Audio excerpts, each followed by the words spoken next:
Who are the characters behind science? This is Science Behind the Glass, illuminating the human side. In this podcast, we unveil the human side of laboratories and science. Scientists share personal experiences and we discuss their meanings from different perspectives and fields of research.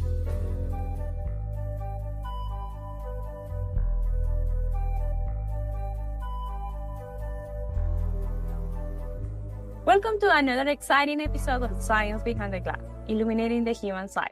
Today, we are diving deep into the fascinating world of venom research with a scientist whose journey is as intriguing as the creatures he studies, Dr. David Wilson. Dr. Wilson is a visionary researcher whose passion for venomous creatures has taken him on an extraordinary voyage of discovery, from the venomous lairs of Australian funnel web spiders to the hidden depths of scorpion stings.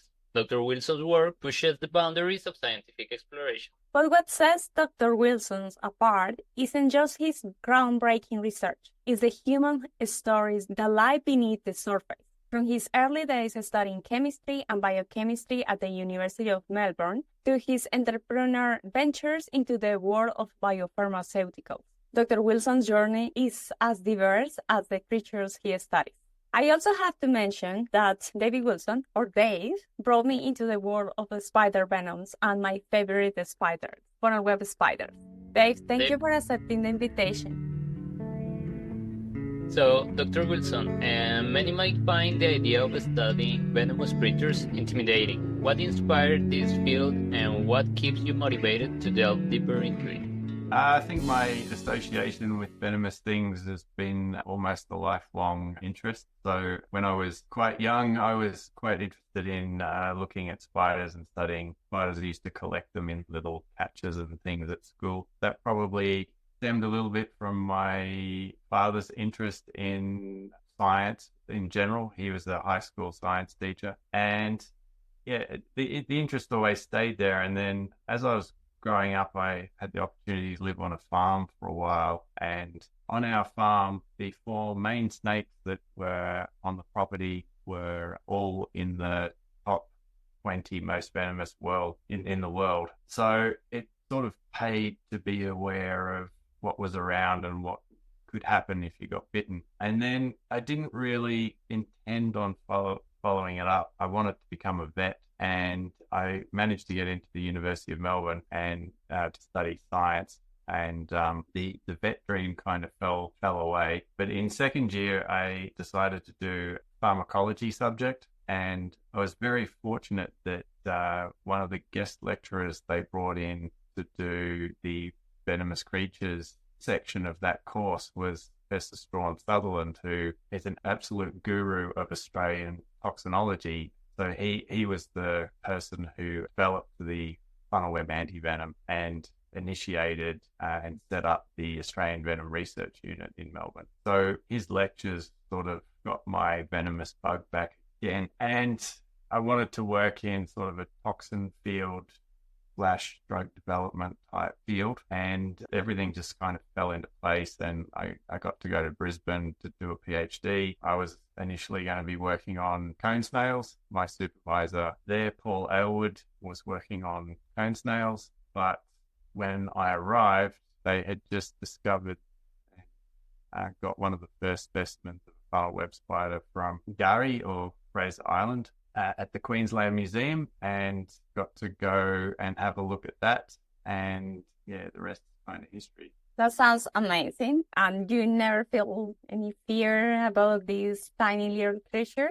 It's not a fear, it's a respect. So yeah, I'm not frightened of them, but I certainly have a lot of respect for them, and you need to keep your wits about you when you're handling them. Your research spans across various venomous animals, from spiders to cone snails. Could you share a memorable moment from your research that truly showcased the unexpected beauty or complexity of these creatures? I think unexpected beauty, that's an interesting question, and probably something that most people don't associate with venomous things, but more abstract for you and me.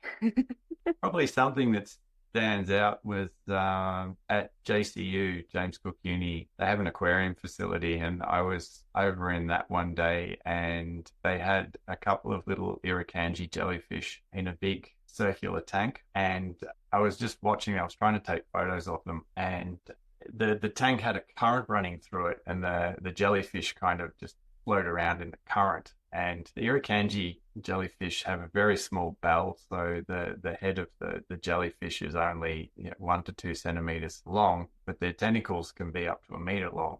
And these two little jellyfish were floating around, and their tentacles became all entangled. So it was just a massive knot of tentacles. And I was kind of looking at them and thinking, oh, geez, they're going to be in a bit of trouble, probably not be able to get away from one another and not be able to feed anymore. And yeah, they just came floating past, and both of them just pulsed and just separated. It was incredible. It was just like watching fishing line that it was all knotted, just spontaneously unknot. It was awesome. So yeah, that's probably something that really stands out. I think when you see a male Sydney funnel web for the first time, and you see exactly how off their tree they are with their aggression, that also stands out.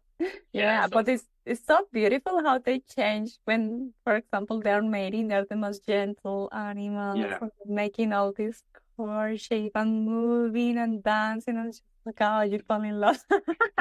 Okay, so passing to another topic, many people knows or heard at least that venom molecules have the potential, therapeutic potential. I mean, for pain treatment, for example. And this sounds both intriguing and groundbreaking. Can you explain to us the process of identifying and characterizing these substances?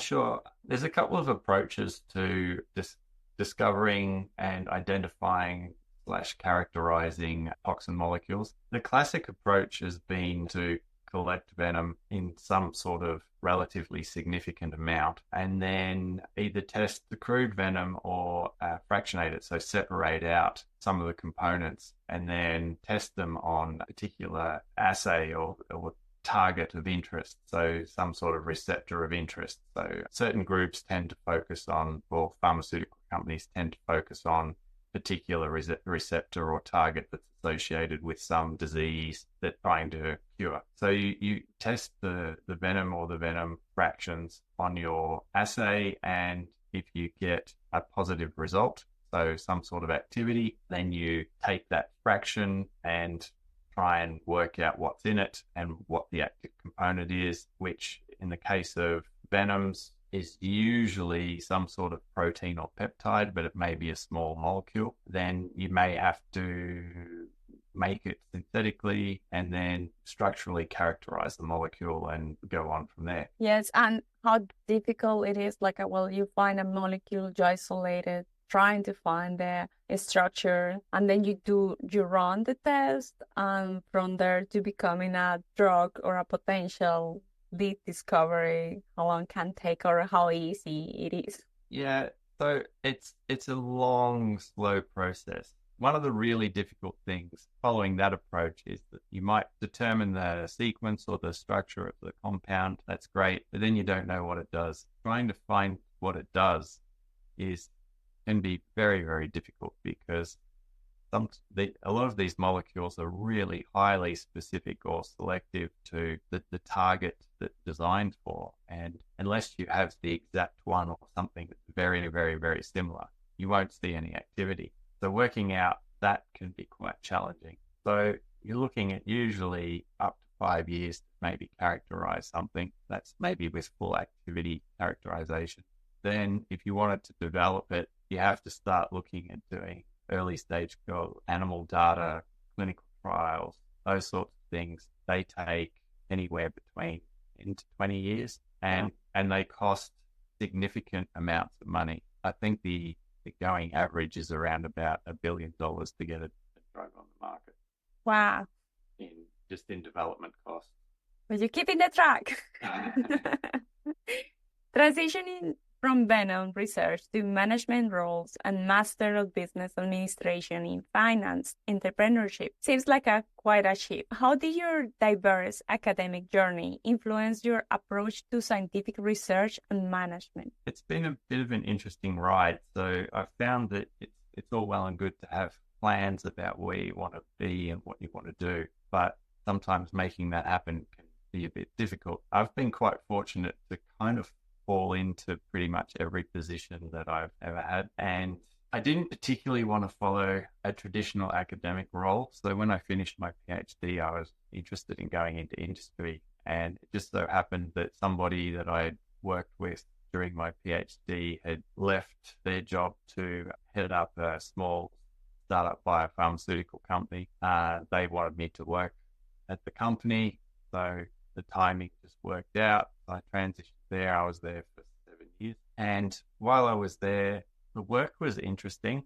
And the idea of developing something that might help people, thousands of people worldwide is quite an inspiration. But it became obvious that there's challenges in managing that process in drug development and running a small company, particularly in Australia, where venture capital funding can be quite limited. And it sort of occurred to me that I wanted to learn more about that. So the obvious choice was to do a Master's of Business Administration. And it just so happened that the subjects that I was interested in meant that I focused on entrepreneurship and finance. The MBA has been very useful, I think, after now returning back to sort of an academic environment, because it gives you more of an understanding of how difficult it is to spin off companies and to get startup companies running and to obtain funding. And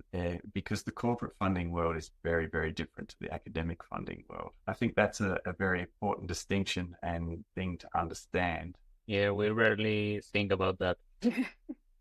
Because they never teach us if you want to work in the industry, how to do that transition, or, for example, thinking about starting a startup or like your own company. The fact that they don't teach you that means that I think it contributes to a lot of early failures for those sorts of things, because pretty much everybody who then heads off down that road is reinventing the wheel and making the same mistakes as the 20 people before them. But having said that, I mean, one of the things that came out of the MBA was that, particularly around entrepreneurship, is that even in the corporate world, the failure rate is really high. You're only looking at maybe a 10% success rate if you're lucky. So just because you're an academic and you don't have that sort of training doesn't really mean that you'll be less successful or more successful. Less experience. Sounds rough. Well, in other topics, behavior in Australian spiders is a fascinating aspect of your research, and Linda's as well. Could you share how is this aspect of the research and any surprising discoveries or insights that you have gained in this area? So that work all stemmed from working with spiders for years and having multiple different species and all that sort of thing, and talking to other people interested in spiders. It was kind of, there was lots of anecdotal evidence of personality in spiders. So you'd see a particular individual from a species that you had that, was different to the others, or they were all slightly different. And I have one particular example of, I had a Blue Mountains funnel web at one stage that was given to me during my PhD. And that's the only funnel web that I've ever really been hesitant about working with. It was that she learned how to clone my tweezers, and so anytime I went to do anything with her, she'd start scaling up my force of my tweezers. So I didn't particularly like working with her, and she was big as well. There was, like I say, there was lots of anecdotal evidence, and when I started at JCU and started talking to Tasman Reimer, who was Linda's primary supervisor, and her specialty is animal behavior. And so we started talking about it and these little characteristics and traits and things in the different spiders. And we've been throwing around some ideas about trying to do some experiments to actually measure if there was personality in arachnids. And we'd done a few preliminary tests and things. And then quite out of the blue, I got an email from a young Colombian lady who was interested in that particular aspect. And so we worked on getting Linda out for a PhD, and that went incredibly well. So yeah, it was, Linda's work showed that a lot of the anecdotal evidence had some credibility, and yeah, there's certainly repeatable behaviours and personalities amongst various species of Australian funnelweb. Yes. And I remember that he was trying to convince me to work with huntsmen. And I was just so obsessed with funnelweb. Like, no, I don't need to do anything to milk them, to obtain the venom. They just release the venom easily. And I have so many amazing spiders. Cranky ones was the classical one that when I was measuring heart rate, it just jumped and it scared me. But there were the sweet ones that always cooperate. So it's been a pleasure. But huntsmen are easier to collect. Yeah, good luck milking the venom. Linda got very, very upset on a field trip after spending 2 hours trying to dig up a funnel web to only find 2 slugs in the spot of the burrow. That was so frustrating. I was just like, yes, I got it. I almost get into China and I get a big slug. I'm like, what? It sounds fun.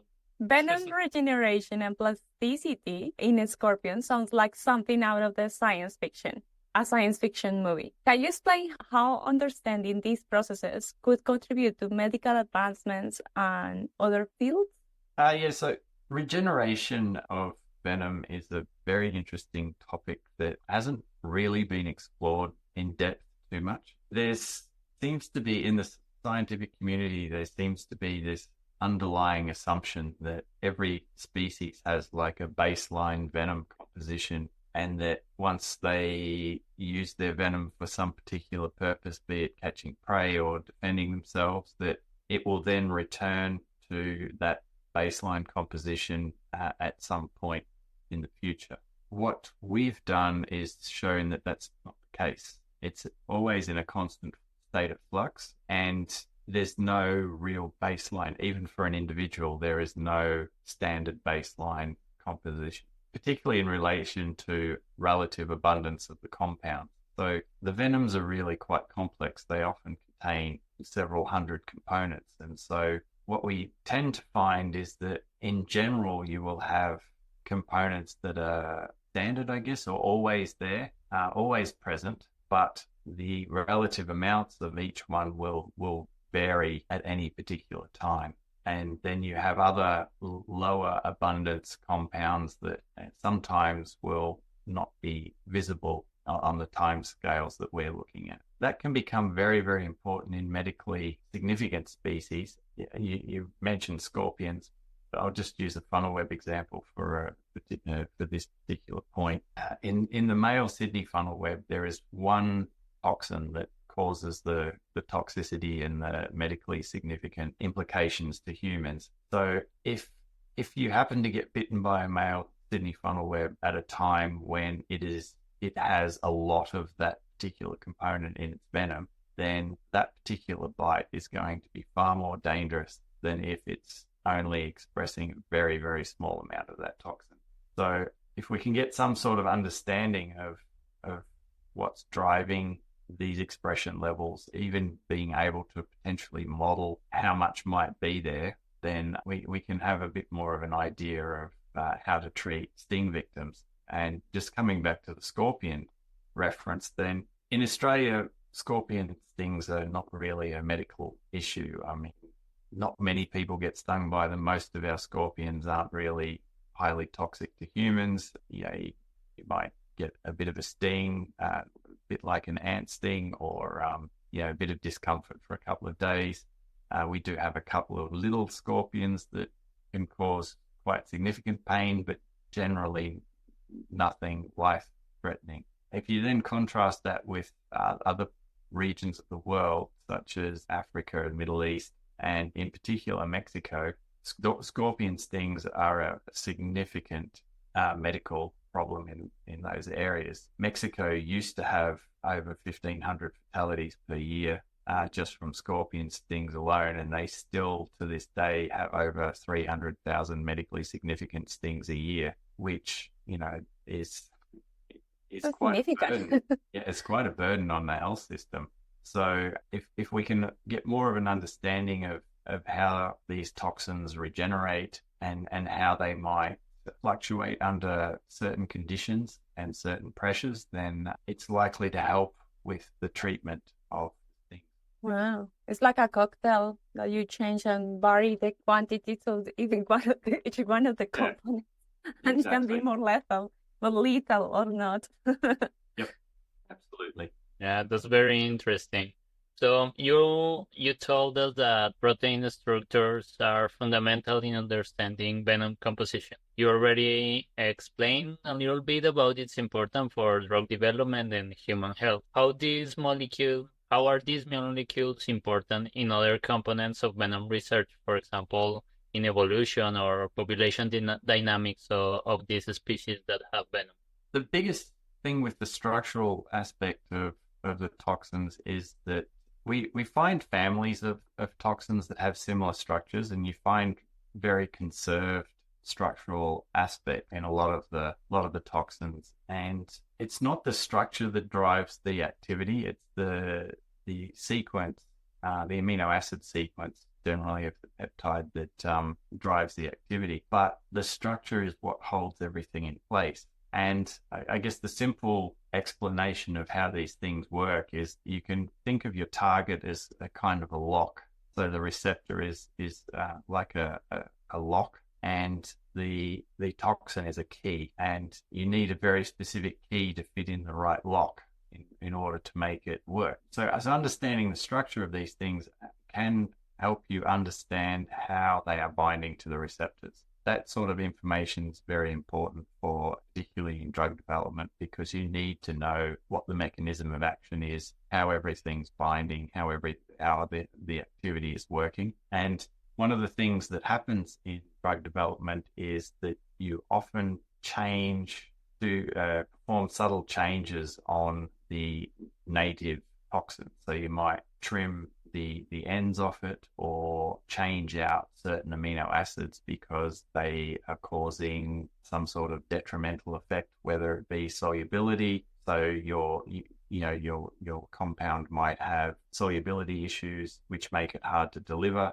or it might have some unwanted activity, low level activity on another receptor that you don't want. And so you can play around with the sequences and make little changes to drive or make things more active on a particular receptor, improve your cell activity, make the compound more potent, that sort of thing. But in doing that, there is the potential that you change the structure. So we need to know how it's interacting with the receptor from a structural perspective in order to know whether certain changes are likely to ruin the interaction. So it's like also important at evolutionary level how these animals have evolved, these toxins to target a specific prey, but also like developing for defense, right? Or specific predators that trying to attack them. Yeah, so there's a constant battle going on between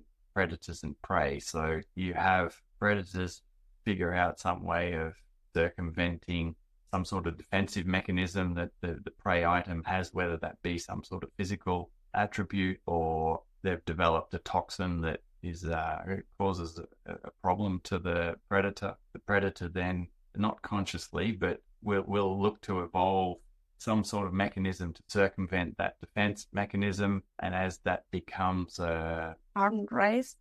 It's an arms race. So as that becomes a sort of a dominant trait that allows the predators more access to the prey, then the prey has to come up or has to evolve some other mechanism to stop being predated upon. And so we have this ongoing race. And in the case of venomous animals, because a lot of them use their venom for both prey capture and defense, it's these toxins are constantly under some sort of development, I guess, natural development. Yeah, and that's because it's important to make the connection with understanding the evolutionary point of view, how it's changing all these venom molecules, and in that way understanding how they can possibly act or how can be a potential lead molecules for develop a drug, right? Mm-hmm. Yeah, it seems like they are key traits to keep watching evolutionary timescales and this kind of research. And nature is amazing with some of the things that it comes up with, the way things kind of evolve and develop, and what works and what doesn't. We as the human race think that we're quite intelligent and that we like to try and control these sorts of things, but the type of stuff that nature comes up with is just mind-blowing. Sometimes we just can't think of it. And talking about the venom research, with your expertise, where do you see the future of venom research heading? What do you think are the potential breakthroughs or applications that you envision? I think we're going to see more development of venom-based therapeutics.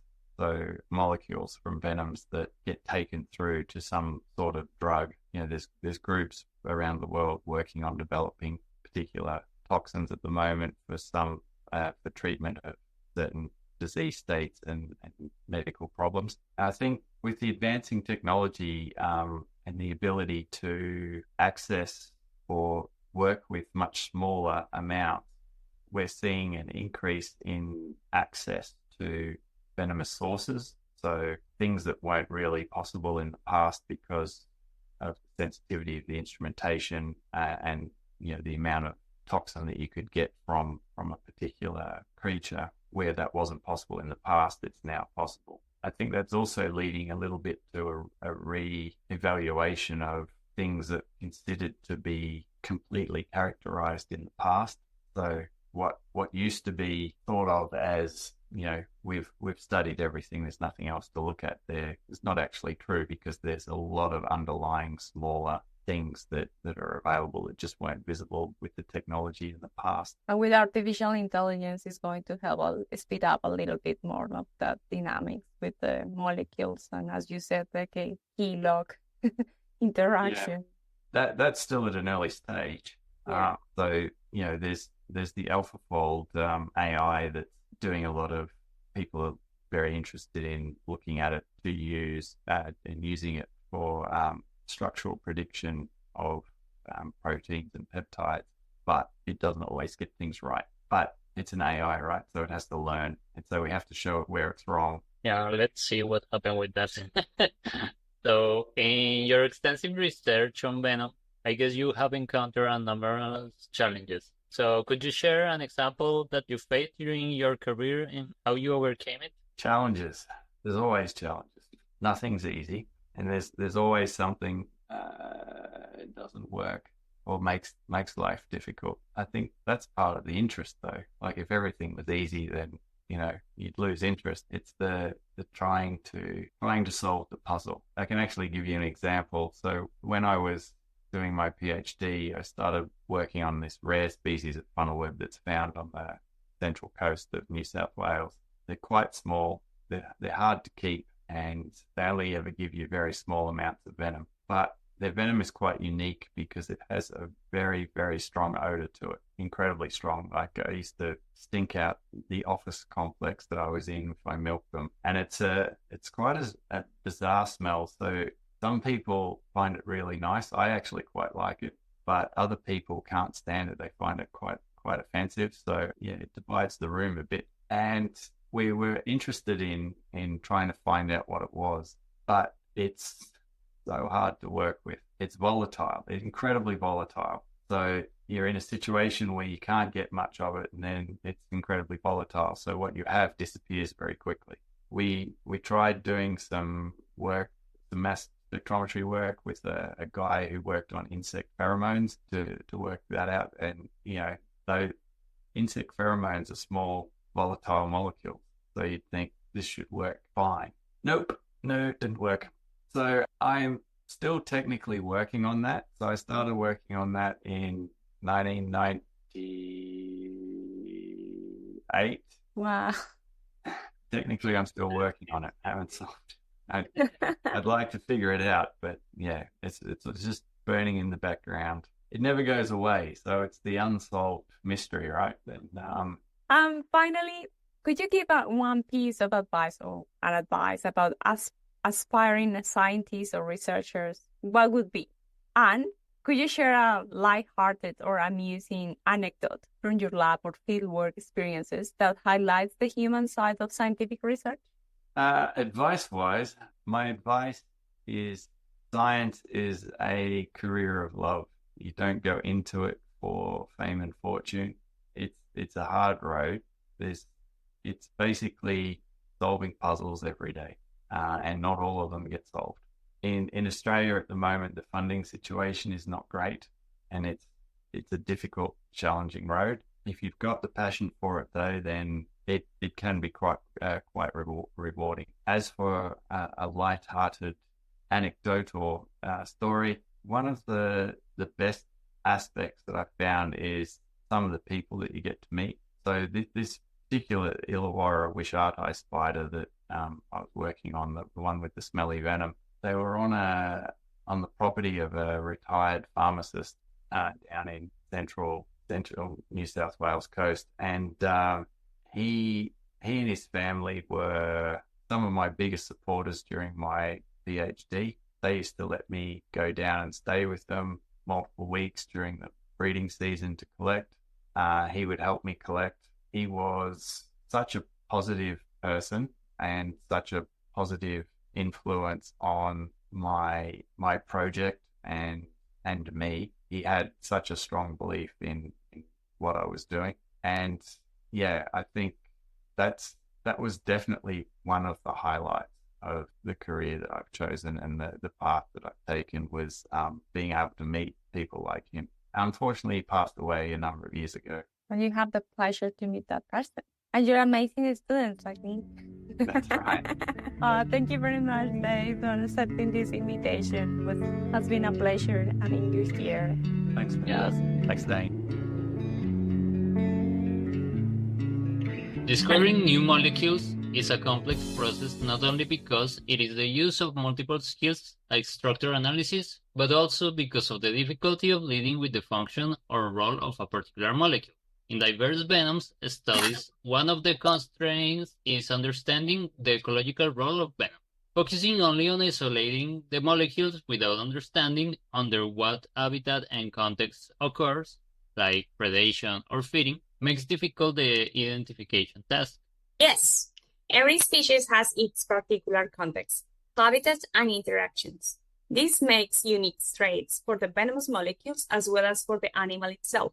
And that has implications on how people should address research and management of these species. There are complex examples, like scorpions, which deliver stings on females' abdomen during courtship. That's crazy, right? Yeah, why not? We don't know why they do that, but probably it's because they stimulate the female or help them to drug the female to convince her to mate with the male. But these things don't have any damage on the female. So we need to know more about this behavior. Or another bizarre example is the platypus. The males are mammals that deliver venom by stabbing, which they do with a spur on their hind wings. And then they usually do that for male-male competition. And there's millions of examples with different contexts and functions. So we are quite short understanding what is the ecological role of venoms. Part of my thesis was understanding the behavior of funnel web spiders under different ecological contexts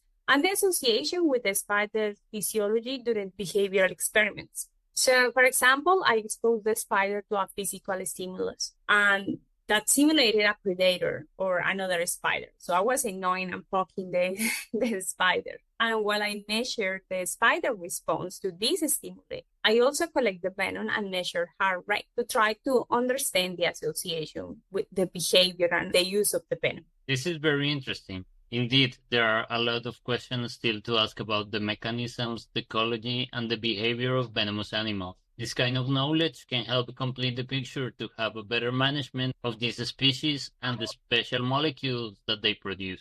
It is important to respect venomous and poisonous animals. I think that the lack of resemblance to us make us feel threatened. And in the case of some venomous animals, evolution, culture, and even religion have reinforced the fears of venomous creatures, such as snakes, scorpions, and spiders. Yes, that's true. There is a lot of things to know about these animals, and there is a lot of myths that surrounds them. So it is important to know them better. This episode was inspired by the book Venom, The Secrets of Nature's Deadliest Weapon by Ronald and Eivind Undheim. We'll leave reference to this in the episode description. This podcast is self-funded and self-published by its host. Support us by clicking the like button and subscribing. You can listen on Spotify, YouTube, and our official website. Follow us on our social network on X, Facebook, and Instagram. Original music by our colleague and friend Bernardo Aguirre.